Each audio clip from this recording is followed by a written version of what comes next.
Terima kasih Tuhan, betapa kami mengucap syukur untuk hari ini Tuhan, untuk setiap anugerah dan kebaikan-Mu untuk kami Tuhan. Kami ada sebagaimana kami ada Tuhan hari ini, semua karena kebaikan-Mu Tuhan. Berawal dari satu kata yang ku ucapkan di doaku, ku meminta dan ku berserah di dalam pengharapan.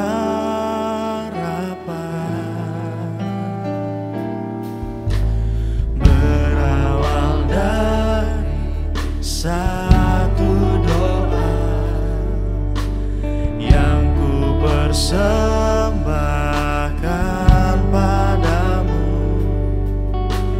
yang ku mau hanya dekat-Mu, oh Tuhan, oh Yesusku. Ku menyembah-Mu, ku senangkan-Mu di setiap langkahku bersama-Mu. Ku tinggikan-Mu, ku agungkan-Mu Tuhan. Kaulah Tuhan, penolong hidupku.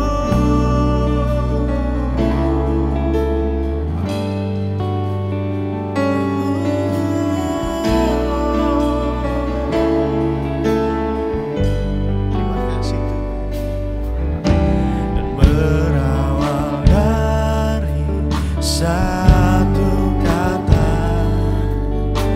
yang ku ucapkan di doaku, dan ku meminta dan ku berserah di dalam pengharapan.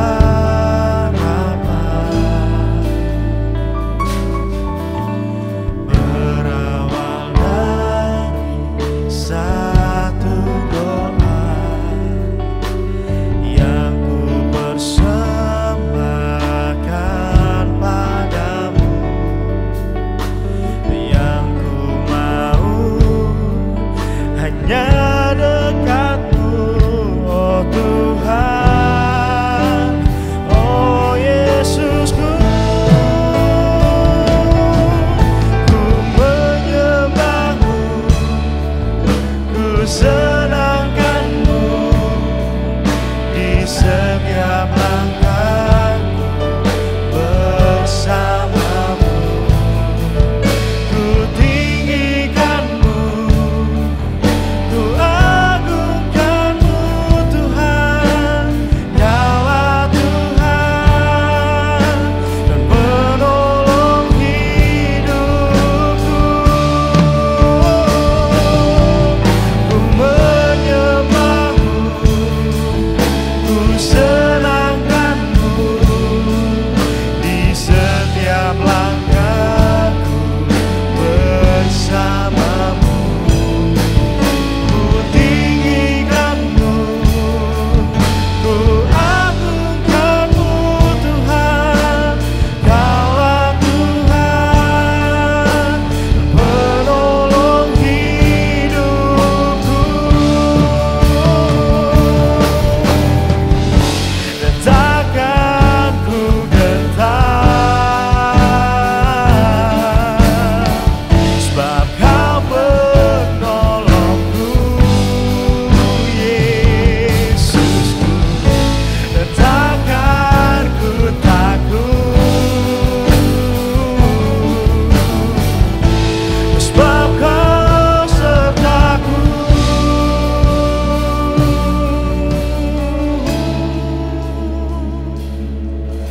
Ku menyembah-Mu, ku senangkan-Mu di setiap langkahku bersama-Mu. Ku tinggikanmu, ku agungkanmu Tuhan. Kaulah Tuhan dan penolong hidupku. Ku menyembahmu, oh, menyembahmu. Ku senangkanmu di setiap langkahku bersamamu. Ku tinggikanmu, ku agungkanmu Tuhan.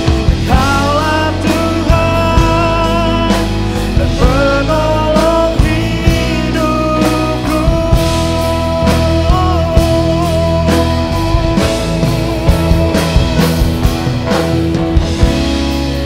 Tiada henti kami menyembah-Mu di tempat ini Tuhan. Tiada henti kami bersyukur padamu Tuhan. Sampai saat ini Tuhan, kebaikan-Mu untuk setiap kami, lawatan-Mu untuk setiap kami, urapan-Mu untuk setiap kami tak pernah berhenti. Kami tak mau berhenti sampai di sini Tuhan. Kami mau terus berjalan bersama-Mu Tuhan.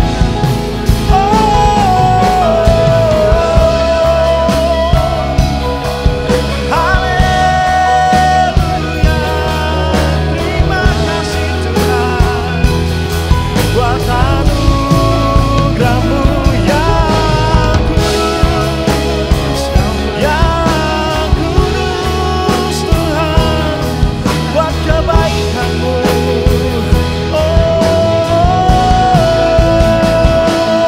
Segala hormat, segala pujian kami naikkan kepadamu, hanya bagi-Mu Tuhan.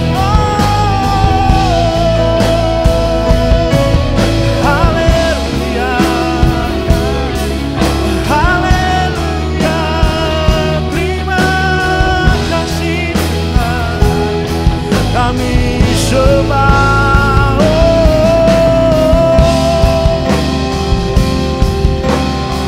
Kami menyembah-Mu Tuhan di tempat ini. Kami membawa hati kami ke hadapan-Mu Bapa. Terima kasih Tuhan, terima kasih. Segala hormat, segala pujian, syukur hanya bagi nama-Mu. Terima kasih.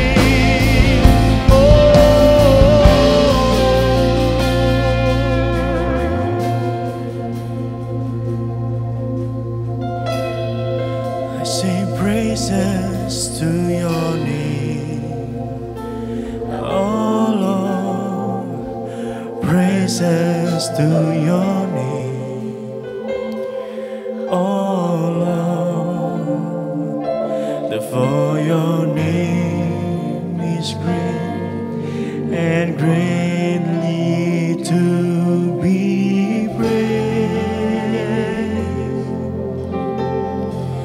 I sing praises to your name, oh Lord, praises to your name, oh Lord, for your name is great and greatly to be praised. I sing praises to your name. Amen. Oh Lord, praises to your name. Oh Lord, for your name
mengucap syukur Tuhan. Kami terima setiap lawatan-Mu di tempat ini Tuhan. Hanya Engkau yang kami sembah, Engkau yang kami tinggikan Tuhan.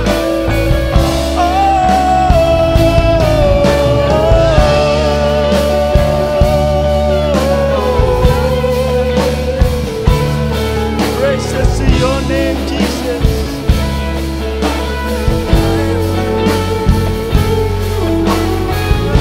Kami mau lagi menyembah Engkau. Kami mau lebih lagi menyembah-Mu Tuhan. Terima kasih Tuhan.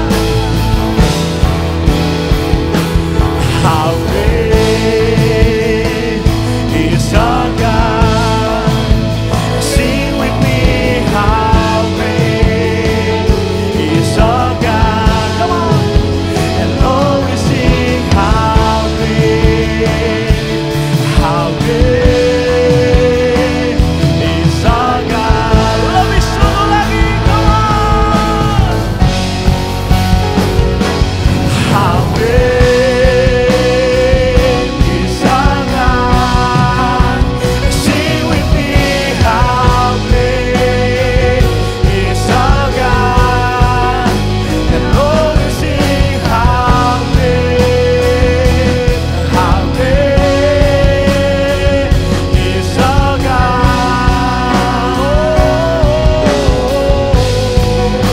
And all we sing, how great, and all we sing, how great, and all we sing, how great,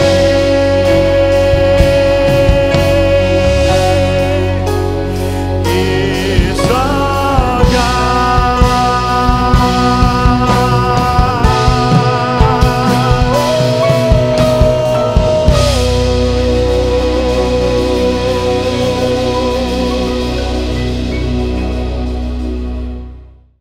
Alright, hey Echo Generation, apa kabar teman-teman di minggu ketiga bulan September? Alright, masih dalam tema Healthy Worship bulan ini, dan pastinya kita akan belajar banyak tentang penyembahan itu seperti apa.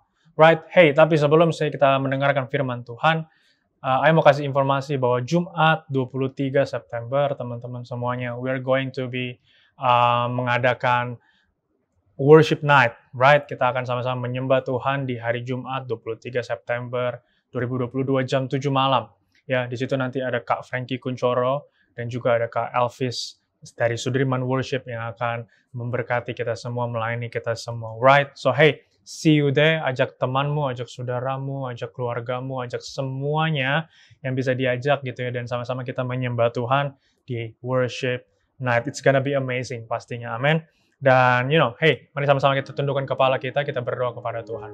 Tuhan Yesus Kristus, terima kasih Tuhan buat hari ini. Kami buka hati kami untuk kebenaran firman-Mu Tuhan. Kami percaya firman-Mu adalah iya dan amin Tuhan. Firman-Mu mengubahkan kami. Firman-Mu menguatkan setiap kami. Firman-Mu Tuhan memberikan pengertian, pengilhaman kepada kami Tuhan, supaya kami bisa mengerti kebenaran akan kehidupan kami Tuhan. Di dalam nama Tuhan Yesus Kristus kami berdoa dan mengucap syukur. Haleluya. Amin, amin, amin. Alright, Echo Generation. Seperti yang saya bilang, bulan September ada bulan Healthy Worship gitu ya. Dan hari ini I'm going to sharing you guys a message tentang arti menyembah. Ya, arti menyembah. Ya, karena ya masih banyak saya jumpai orang Kristen, apalagi anak-anak muda gitu ya. Kita mensalahartikan menyembah itu sendiri. Ya, menyembah kita pikir itu adalah sebagai lagu mellow gitu ya. Ya, kalau semakin mellow lagunya ya semakin menyentuh hati gitu ya. Semakin kita akan membuat nangis, dan itu artinya penyembahan gitu ya. Ya, makanya juga banyak salah sangka kalau penyembahan tanpa musik gitu ya. Makanya itu bukan penyembahan, nggak asik gitu ya. Ya, kalau musiknya nggak diangkat-angkat, musiknya nggak bagus, musiknya nggak rapi, musiknya jelek, berantakan, maka itu bukan penyembahan ya. Well, I tell you what, teman-teman semuanya, musik, lagu ya, nyanyian, suara, melodi, harmoni itu membantu kita untuk masuk ke dalam hadirat Tuhan. Ya, karena dikatakan dalam kitab Mazmur, masuklah ke dalam hadiratnya dengan penuh ucapan syukur. Ya, tari-tarian, dengan gembus, dengan kecapi, dengan seruling kita memuji nama Tuhan. Ya, tapi saya kira yang paling utamanya adalah kalimat yang di awal itu, masuklah ke dalam hadirat Tuhan dengan ucapan syukur. Artinya kita yang datang ke dalam gereja, kita yang datang ke dalam penyembahan, kita bawa hati kita kepada Tuhan, mengucap syukur. Dan saya kira pengucapan syukur kita itu adalah penyembahan yang sejati. Pengucapan syukur kita itu adalah arti penyembahan yang sesungguhnya, right? Dan kalau kita tidak mengerti ini, maka kita akan salah punya pengertian.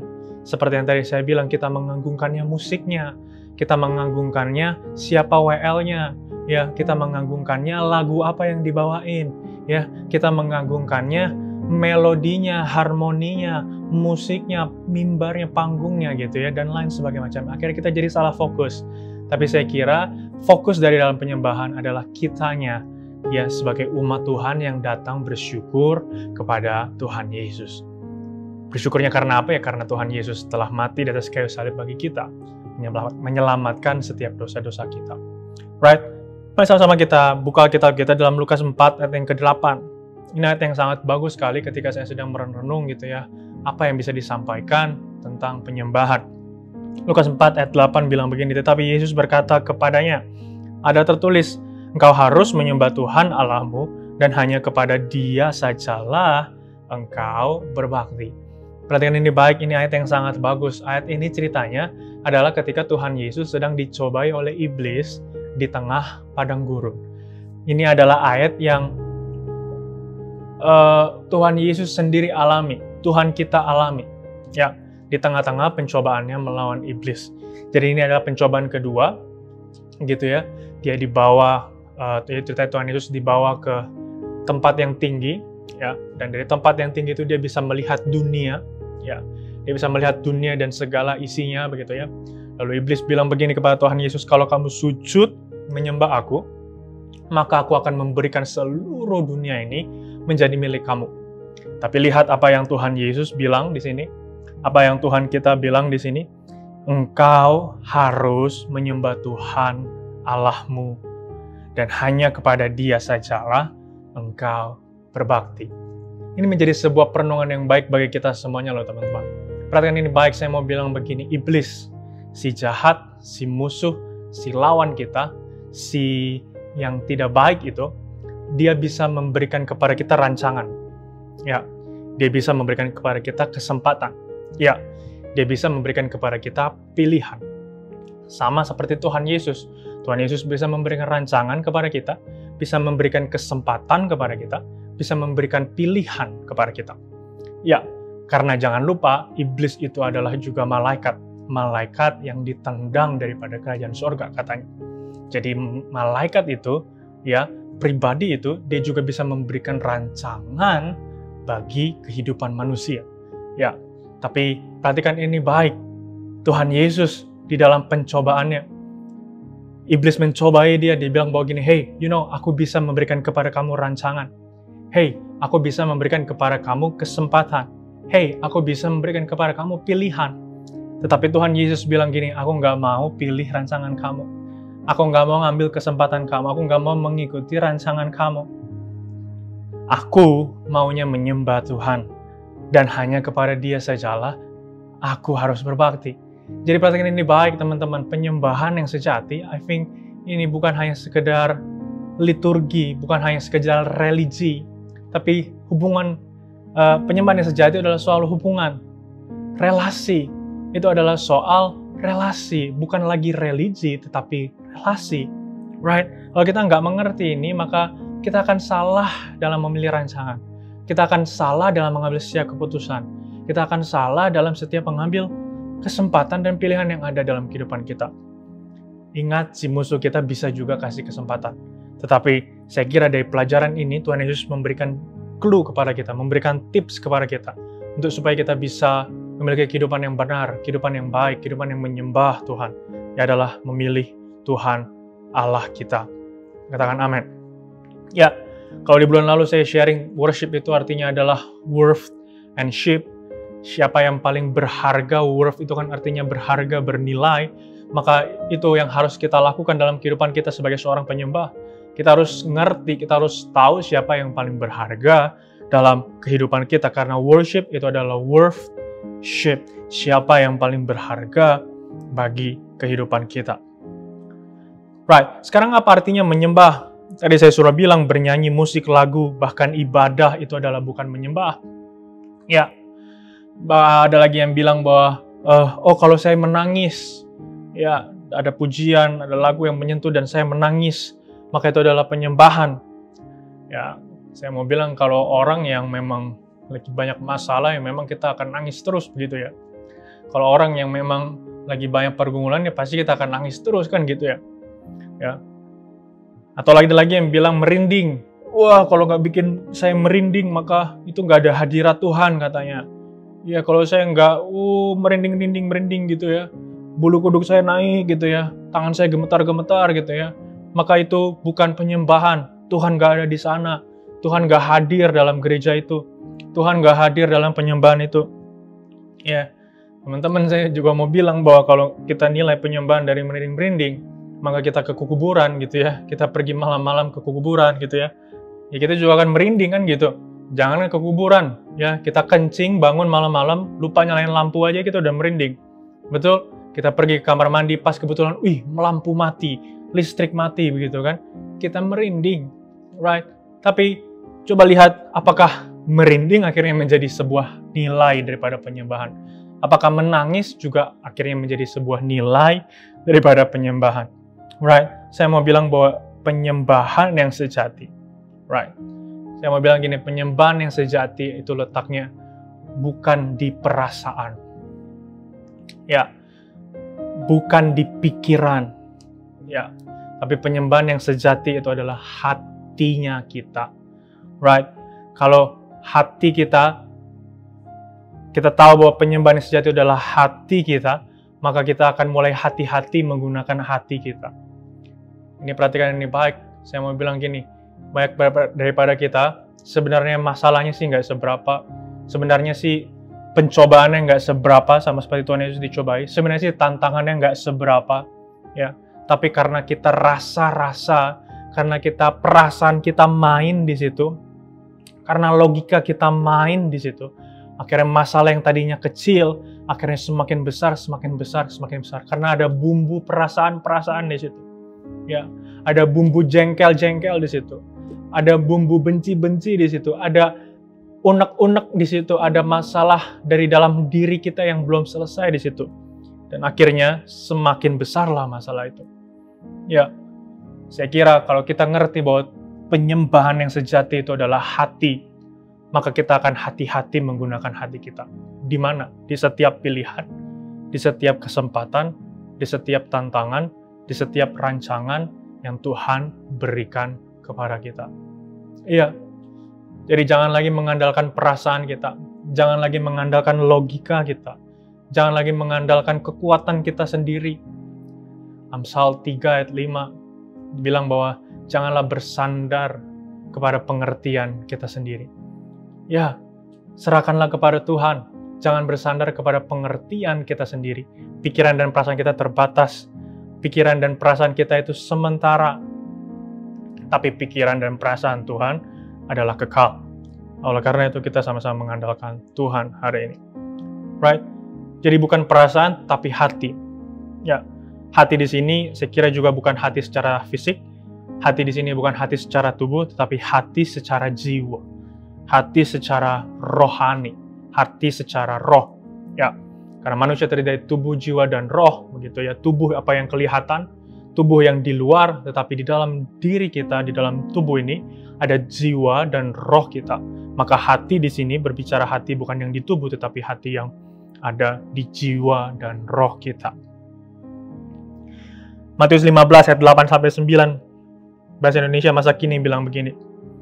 Begini kata Allah, orang-orang itu hanya menyembah aku dengan kata-kata, tetapi hati mereka jauh dari aku. Ini ayat yang Tuhan Yesus bilang kepada bangsa Israel loh. Bangsa yang dipilih Tuhan. Bangsa yang dirancangkan sama Tuhan.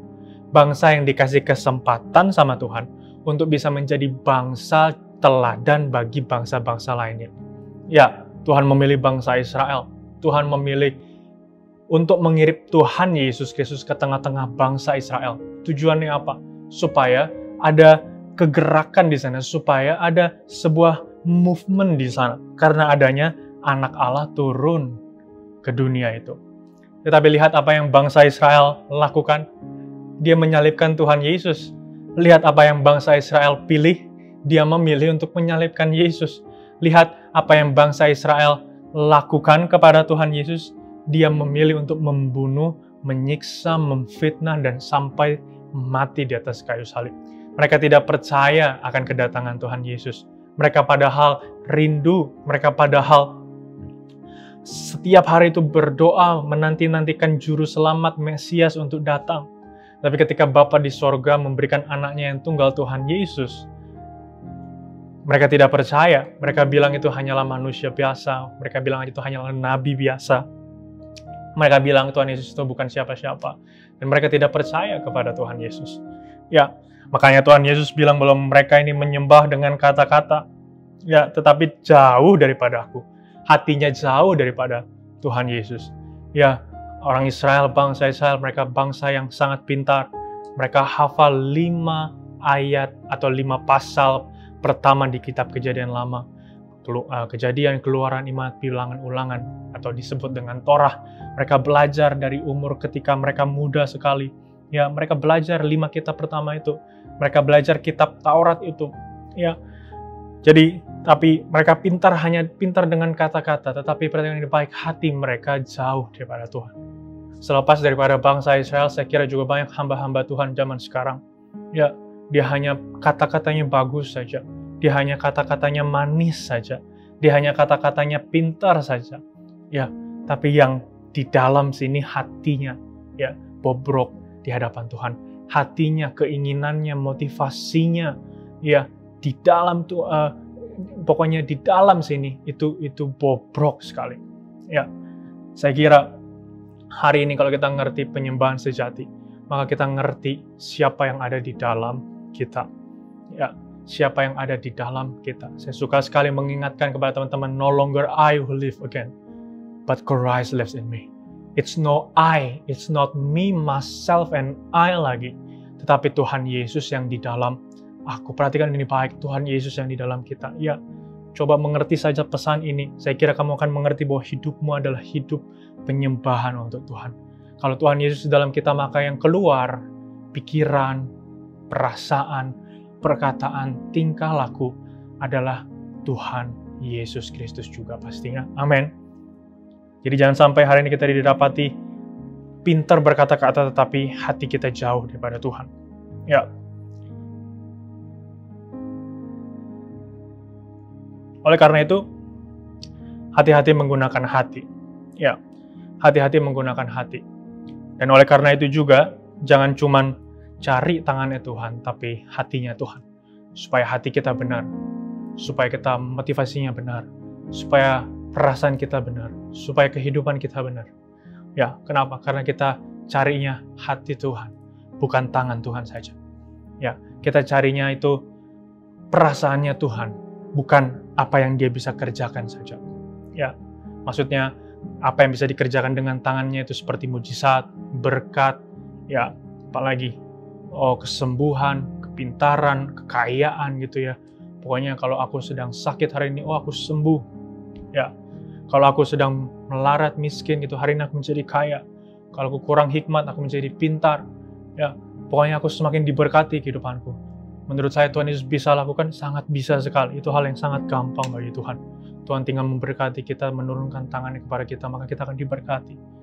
Tapi jangan lupa, jangan hilang kesempatan kita untuk bisa mengenal pribadinya, mengenal hatinya, mengenal kenapa dia sayang kepada kita, mengenal kenapa dia mau memberkati kita, mengenal kenapa Tuhan Yesus mau menolong di dalam setiap musim kehidupan kita. Saya kira itu adalah hal yang paling berharga. Lepas daripada hanya sekedar berkat, lepas daripada hanya sekedar kesembuhan, lepas daripada hanya sekedar hal-hal yang Tuhan bisa lakukan dengan tangannya. Tapi apa yang Tuhan punya dalam hatinya, itu adalah perbendaharaan sorga. Dan saya yakin itu adalah berkat yang abadi, berkat yang gak pernah putus-putusnya dalam kehidupan kita. Memberikan kita ketenangan from the peace inside out. Memberikan kita ketenangan dari dalam batin kita. Dan itu adalah damai sejahtera yang dunia tidak bisa ngerti, kata firman Tuhan. Itu adalah karena kita mengenal Tuhan Yesus. Kita memiliki Tuhan Yesus dalam hati kita. Amin. Saya kira kita sudah belajar banyak hari ini. Dan biar pesan firman Tuhan hari ini mengubahkan setiap mindset kita, setiap pikiran kita, setiap perasaan kita. Supaya kita lebih mengerti lagi apa itu arti menyembah Tuhan Yesus Kristus. Amin. Bersama-sama tundukkan kepala, kita berdoa dan mengucap syukur. Tuhan Yesus, terima kasih buat firman Tuhan hari ini. Kami bersyukur Tuhan buat khotbah yang telah disampaikan.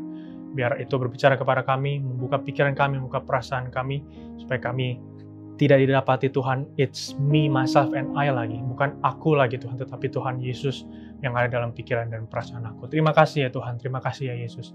Kami berdoa dan mengucap syukur Tuhan, dan menyerahkan semuanya ke dalam tangan Tuhan. Di dalam nama Tuhan Yesus Kristus kami ucap syukur, haleluya, amin, amin, amin. God bless you guys.